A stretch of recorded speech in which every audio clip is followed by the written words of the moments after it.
Hello दोस्तों, नमस्कार। स्वागत है आपका मेरे YouTube channel blue rays academy में। मैं हूं डॉक्टर अनूप सिंह बघेल और हाजिर हूं आपके सामने एक नए टॉपिक के साथ। टॉपिक का नाम है मेगा स्पोरोजेनेसिस। तो बच्चों, आज हम लोगों को पढ़ना है क्या? Mega sporogenesis. ठीक है, मेगा स्पोरोजेनेसिस, मेगा स्पोरोजेनेसिस। ठीक है, तो जैसा कि हम जानते हैं कि क्रासीन्यूसिलेट ओव्यूल में क्रासीन्यूसिलेट ओव्यूल में हाइपोडर्मिस की हाइपोडर्मिस की एक एक सेल हाइपोडर्मिस की एक सेल आकार में बड़ी हो जाती है,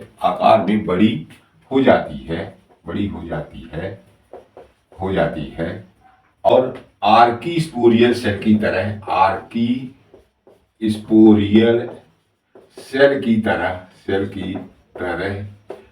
करने लगती है,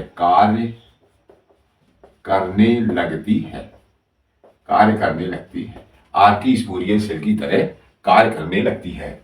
यह आर्की स्पोरियल सेल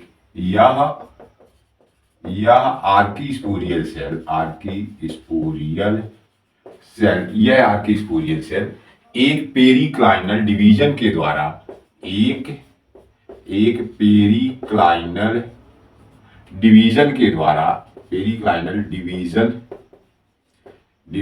के द्वारा डिवाइड होकर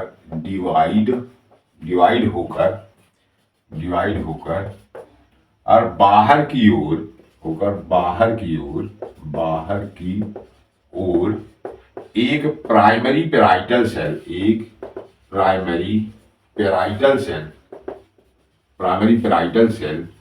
तथा अंदर की ओर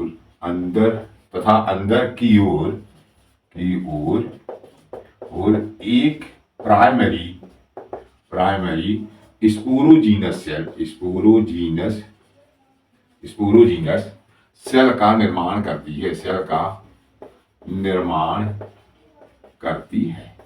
ठीक है, आगे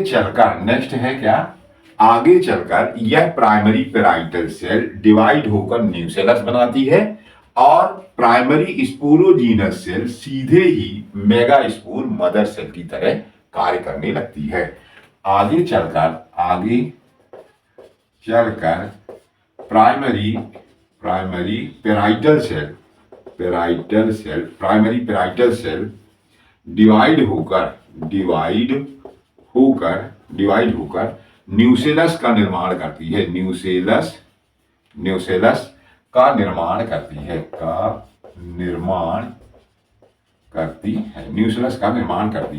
जबकि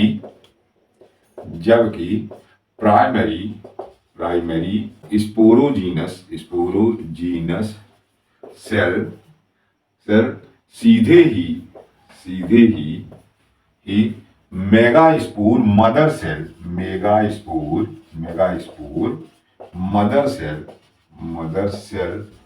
का निर्माण करती है, मेगास्पोर मदर सेल का निर्माण करती है। ठीक है, मेगास्पोर मदर सेल का निर्माण करती है। ठीक है, और यह मेगास्पोर मदर सेल और यह मेगास्पोर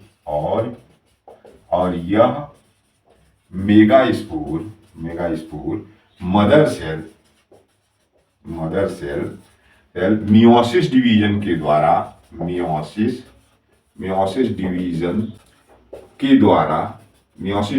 द्वारा डिवाइड होकर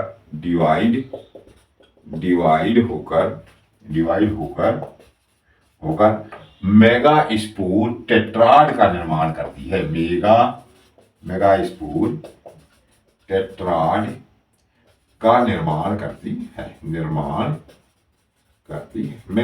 टेट्राड का निर्माण करती है। इस प्रकार से मेगास्पोर मदर सेल से अर्धसूत्री विभाजन के द्वारा मेगास्पोर टेट्राड का बनना मेगास्पोरोजेनेसिस कहलाता है। मेगास्पोर टेट्राड का निर्माण करती है और इस प्रक्रिया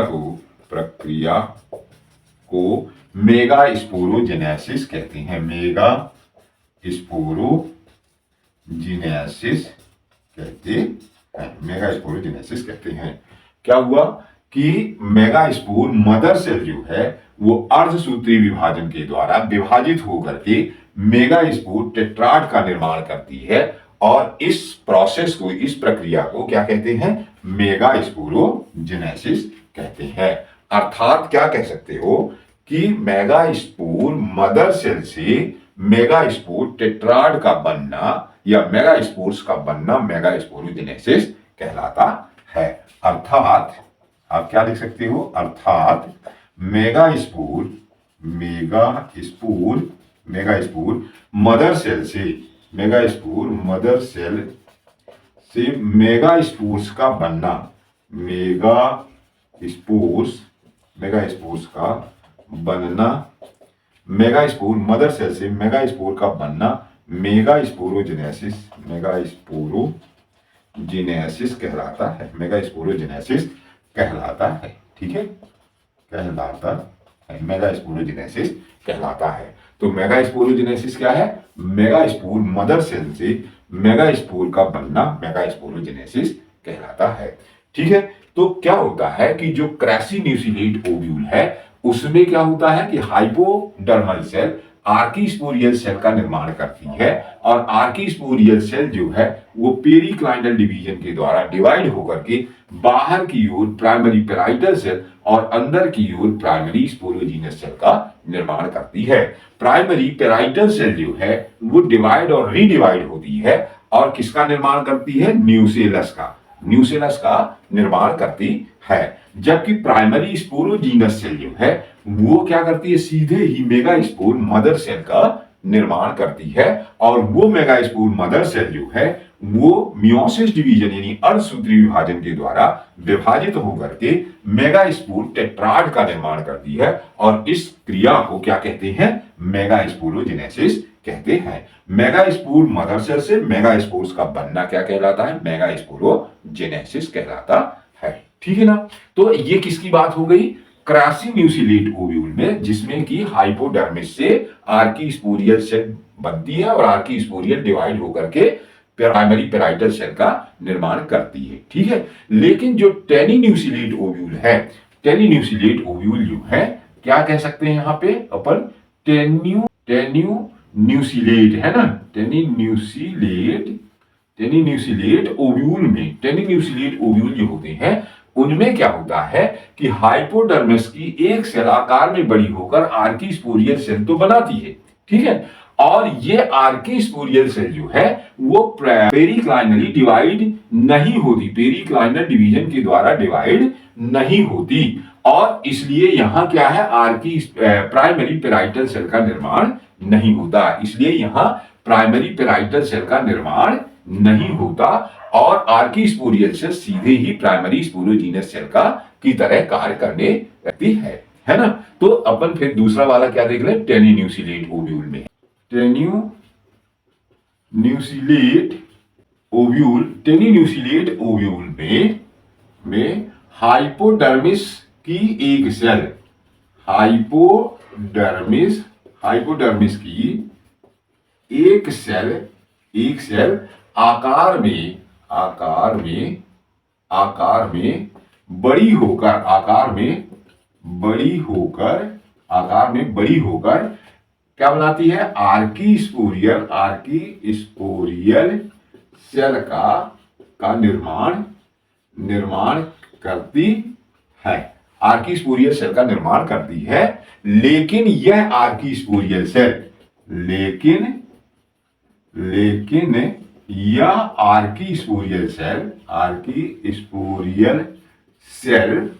आगे डिवाइड नहीं होती और सीधे ही आगे डिवाइड नहीं होती और सीधे ही आर्कीस्पोरियल सेल आगे डिवाइड नहीं होती और सीधे ही स्पोरोजीनस सेल की तरह कार्य करने लगती है। सीधे ही स्पोरोजीनस सेल अथवा स्पोर मदर सेल है ना, mother cell, mega spore mother cell की तरह कार्य, मदर सेल की तरह कार्य करने लगती है। लेकिन यह आर्कीस्पोरियल सेल आगे डिवाइड नहीं होती और सीधे ही स्पोरोजीनस सेल अथवा मेगा स्पोर मदर सेल की तरह कार्य करने लगती है। ठीक है ना, मेगा स्पोर मदर सेल की तरह कार्य करने लगती है। ठीक है, और यह मेगा स्पोर मदर सेल, फिर आगे नेक्स्ट आप क्या लिख लेंगे, यही की, और यह मेगा स्पोर मदर सेल क्या होती है, मियोसिस डिवीजन के द्वारा डिवाइड होकर के मेगा स्पोर टेट्राड का निर्माण करती है और इस प्रक्रिया को मेगा स्पोरोजेनेसिस कहते हैं। तो इंपॉर्टेंट क्या है कि टेनिन्यूसिलेट ओव्यूल में हाइपोडर्मिस की एक सेल आर्कीस्पोरियल सेल तो बनाती है, लेकिन आर्कीस्पोरियल सेल जो है वो क्या होती है, आगे डिवाइड नहीं होती। ठीक है, क्रेसिन्यूसिलेट में क्या होता था कि आर्कीस्पोरियल पेरिक्लाइनल के द्वारा डिवाइड होकर प्राइमरी पेराइटल सेल बनाती थी, यहां प्राइमरी पेराइटल सेल नहीं बनती है। ठीक है ना, मतलब कि जो प्राइमरी पेराइटल सेल है वो न्यूक्लियस का निर्माण यहां नहीं करती है। ठीक है, और ये आर्कीस्पोरियल सेल सीधे ही स्पोरोजीनस सेल या मेगा स्पोर मदर सेल की तरह कार्य करने लगती है और यह मेगा स्पोर मदर सेल जो है वो क्या होगी, आगे अर्धसूत्री विभाजन के द्वारा विभाजित होकर के और क्या निर्माण कर देती है, मेगा स्पोर टेट्राड, और इस घटना को क्या कहते हैं, मेगा स्पोरोजेनेसिस कहते हैं।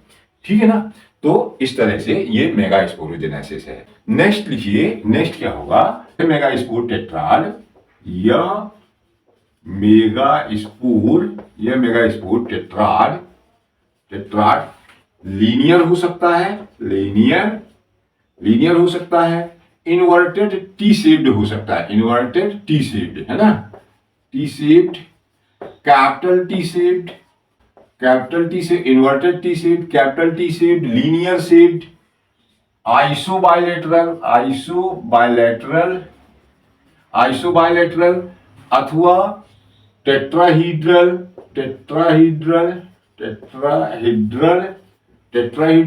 अथवा डिकासेट हो सकता है, डिकासेट।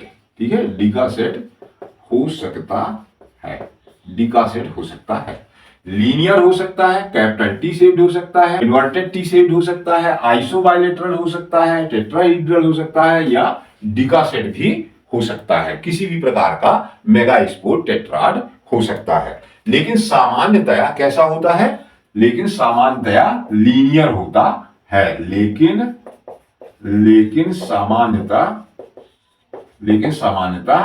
लीनियर टेट्राड होता है,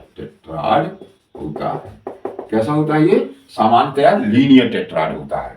ठीक है, अब इस टेट्राड में से जैसे मान लीजिए कि ये क्या है, ये मेगा स्पोर मदर सेल है, ठीक है। अब इसमें मियोसिस होगा, तो क्या हो जाएगा, इससे लीनियर टेट्राड, इस तरह से लीनियर टेट्राड का निर्माण होता है ये। ठीक है, अब इसमें क्या होता है कि ये मान लीजिए कि माइक्रोपाइलर रीजन का है क्षेत्र है और ये है चैलेंजर रीजन का। ठीक है, तो इसमें से क्या होगा कि इन चार मेगा स्पोर में से 3 जो है वो डीजनरेट हो जाते हैं। ऐसे 3 जो है माइक्रोपाइलर रीजन के सामान्यतया डीजनरेट हो जाते हैं और एक जो चैलेंजर रीजन का है वो एक ऐसे फंक्शनल रहता है। ठीक है, और ये क्या है, ये 3 डीजनरेटेड हैं, degenerated mega spore degenerated mega spore हैं। और ये क्या होता है, फंक्शनल मेगा स्पोर, ये होता है फंक्शनल मेगा स्पोर होता है। ठीक है, अब ये फंक्शनल मेगा स्पोर जो है इसमें आगे चल के क्या होते हैं, माइटोसिस होती है, माइटोसिस। ठीक है, माइटोसिस, और इसमें से क्या बनते हैं कि यहां पे ऐसे 4 ऊपर और 4 नीचे न्यूक्लियाई इस तरह से बनते हैं। ठीक है, और फिर ये क्या होते हैं कि आगे इनका ऑर्गेनाइजेशन होता है, ये जो न्यूक्लियाई है इनका ऑर्गेनाइजेशन होता है, ऑर्गेनाइजेशन मतलब कि ऑर्गन का निर्माण होगा यहाँ पे। तो क्या बन जाएंगे, यहाँ पे 3 ये, इनमें से एक यहां आ जाएगा, एक इधर साइड से आ जाएगा, तो 2 बीच में न्यूक्लियाई आ जाएंगे और 3 ऊपर रह आएंगे और वो वाल से सेल वाल से घिर जाएंगे। नीचे एक क्या होगा कि ये जो है 8 न्यूक्लिएट और 7 सेल, 8 न्यूक्लिएट और 7 सेल, 8 न्यूक्लिएट प्लस 7 सेल्ड क्या बन जाएगा? फीमेल गैमीटोफाइट, फीमेल गैमीटोफाइट बन जाएगा। ठीक है, फीमेल गैमीटोफाइट का निर्माण हो जाएगा। साइड पे ये 3 सेल जो है क्या बना देती हैं? एंटीपोडल का निर्माण कर देती हैं। ये एक सेल जो है वो सेंट्रल सेल का निर्माण कर देती है। एक जो है ये एक सेल होती है सेंट्रल सेल। ठीक है, और ये कैसी है? बाई न्यूक्लिएट है। सेंट्रल सेल कैसी होती है? बाई न्यूक्लिएट होती है। एंटीपोडल्स यूनिन्यूक्लिएट होती है। और ये नीचे वाला जो है ये कहलाता है एग ऑपरेटस। इसमें से एक होती है बड़ी वाली जो बीच में है वो एक्सेल होती है और 2 क्या होती हैं बेटा? सिनर्जिड होती हैं, सिनर्जिड्स। ठीक है, ये सिनर्जिड्स होती हैं। इन दोनों को मिला करके क्या बनाता है? ये एग ऑपरेटस। इसको क्या कहते हैं? ये कहलाता है एग ऑपरेटस। ठीक है, ये है एग ऑपरेटस, एग ऑपरेटस। ठीक है, तो एग है और सिनर्जिड है, ये एग ऑपरेटस कहलाता है। इस पूरे संरचना को चाहे आप कहिए फीमेल गैमीटोफाइट अथवा इसी को आप एम्ब्रियो सैक भी कह सकते हैं, एम्ब्रियो सैक। ठीक है, एम्ब्रियो सैक। ठीक है, तो कहने का मतलब ये है कि जो मेगास्पोरोजेनेसिस है ये हिस्सा क्या है जिसमें कि अर्धसूत्री विभाजन होता है वो कहलाता है क्या? मेगास्पोरोजेनेसिस। तो ये हिस्सा क्या है? मेगास्पोरोजेनेसिस कहलाता है, जिसमें मियोसिस होता है और क्या है? मेगास्पोर मदर सेल से क्या बन रहे हैं? मेगास्पोर्स बन रहे हैं। ये मेगास्पोर का लीनियर टेट्राड है, तो मेगास्पोर जिसमें बनते हैं तो वो मेगास्पोरोजेनेसिस कहलाता है। अब मेगास्पोर जो है उससे माइटोसिस डिवीजन, यहां मियोसिस हो रही है ध्यान रखिएगा, और यहां क्या हो रही है? माइटोसिस। तो माइटोसिस के फलस्वरूप जो फीमेल गैमीटोफाइट बन रहा है उसको क्या कहते हैं? उसको कहते हैं मेगा गैमीटोजेनेसिस। मतलब इधर का ये पूरा हिस्सा जो है वो क्या कहलाएगा? मेगा गैमीटोजेनेसिस। ठीक है, मेगा गैमीटोजेनेसिस। तो आप ये जान गए कि क्या है कि मेगास्पोर मदर सेल जो है वो अर्धसूत्री विभाजन के द्वारा क्या बनाती है? मेगास्पोर्स बनाती है, और इस प्रक्रिया को आप क्या कहते हो? मेगास्पोरोजेनेसिस कहते हो। ठीक है, फिर मेगास्पोर में जो माइटोसिस डिवीजन होता है और उससे क्या बनता है? फीमेल गैमीटोफाइट बनता है, या जिसको आप एम्ब्रियो सेक कहते हो, तो उस क्रिया को क्या कहते हैं? मेगा गैमीटोजेनेसिस। मेगास्पोर से फीमेल गैमीटोफाइट के बनने की क्रिया क्या कहलाती है? मेगा गैमीटोजेनेसिस। ठीक है, तो मेगा गैमीटोजेनेसिस में क्या है कि वो कितना होता है? सामान्यतया 8 न्यूक्लिएट और 7 सेल होता है। 8 न्यूक्लियस वाला होता है और 7 कोशिका वाला होता है, जिसमें से 3 ऊपर एंटीपोडल होती हैं, 3 नीचे क्या होता है? एग ऑपरेटस होता है। और एग ऑपरेटस में एक बड़ी सेल होती है बीच में, उसको एग कहते हैं, और 2 सिनर्जिड होती हैं उसके अगल बगल होती हैं। ठीक है, और बीच में एक सेंट्रल सेल होती है जो बाई न्यूक्लिएट होती है, 2 न्यूक्लियस होते हैं, और ये जो है सबसे माइक्रोपाइलर एंड की ओर क्या होती हैं? 3 सेल होती हैं, उनको एंटीपोडल्स कहते हैं। ये पूरी संरचना को अपन एम्ब्रियो से कहें चाहे फीमेल गैमीटोफाइट कहें। ठीक है, तो इस तरह से ये क्या है? मेगास्पोरोजेनेसिस। ठीक है, तो इस प्रकार से हम ये देखते हैं कि जो मेगास्पोर टेट्राड बनता है, तो मेगास्पोर टेट्राड में 3 मेगास्पोर जो हैं वो क्या हो जाते हैं? नष्ट हो जाते हैं।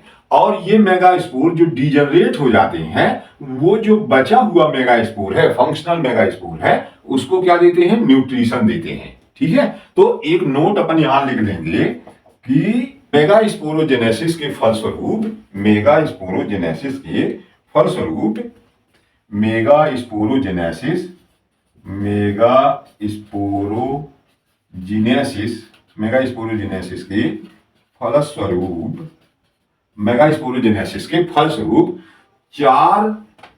4 मेगास्पोर्स बनते हैं, है ना?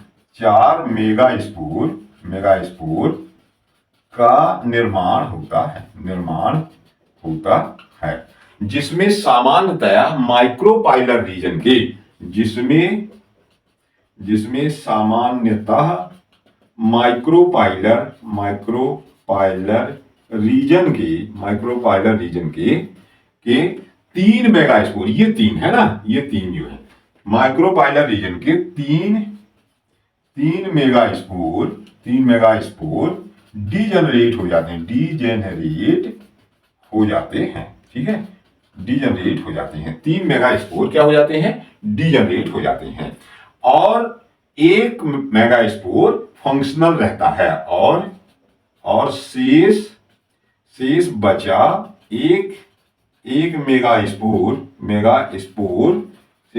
एक मेगास्पोर क्या रहता है, क्रियाशील रहता है। एक बचा मेगास्पोर क्या रहता है, क्रियाशील रहता है, ठीक है, जिसको ये डीजनरेटेड मेगास्पोर न्यूट्रिशन प्रोवाइड करते हैं, जिसको यह डीजेनरेटेड मेगास्पोर क्या करते हैं, डीजनरेटेड मेगास्पोर न्यूट्रिशन प्रोवाइड करते हैं, ठीक है, न्यूट्रिशन देते हैं, इसीलिए वो क्या होते हैं, डीजनरेट हो जाते हैं। ये तीनों जो हैं ये नष्ट हो जाएंगे, और जो ये फंक्शनल मेगास्पोर ये वाला बचा हुआ है उसको क्या करेंगे, न्यूट्रिशन देने का काम करते हैं, ठीक है। दूसरा आप नोट में क्या लिख लेंगे कि यह फंक्शनल मेगास्पोर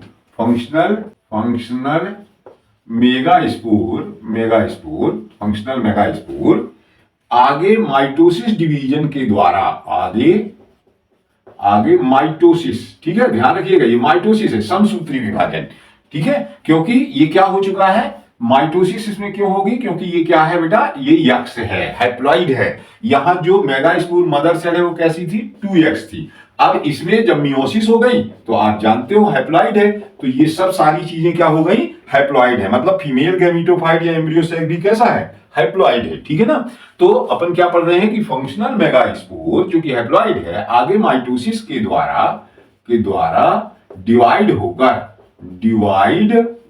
होकर माइटोसिस के द्वारा डिवाइड होकर के फीमेल गैमीटोफाइट का निर्माण करता है। किसका निर्माण करता है, फीमेल गैमीटोफाइट, या इसी को आप क्या कहते हो, अथवा एम्ब्रियो सैक, है ना, एम्ब्रियो सैक का निर्माण करता है। माइटोसिस के द्वारा डिवाइड होकर फीमेल गैमीटोफाइट अथवा एम्ब्रियो सैक का निर्माण करता है। कौन, फंक्शनल मेगास्पोर, जो क्रियाशील मेगास्पोर है वो माइटोसिस के द्वारा डिवाइड होकर के फीमेल गैमीटोफाइट अथवा एम्ब्रियो सैक का निर्माण करता है ना। तो ये क्या बन गया है, एम्ब्रियो सैक बन गया है। और इस क्रिया को क्या कहते हैं, माइटोसिस के द्वारा जो हो रही है ये क्रिया, जो इस प्रक्रिया को मेगा गैमीटोजेनेसिस कहते हैं, मेगा गैमीटोजेनेसिस कहते हैं, मेगा गैमीटोजेनेसिस कहते हैं, ठीक है, मेगा गैमीटोजेनेसिस कहते हैं।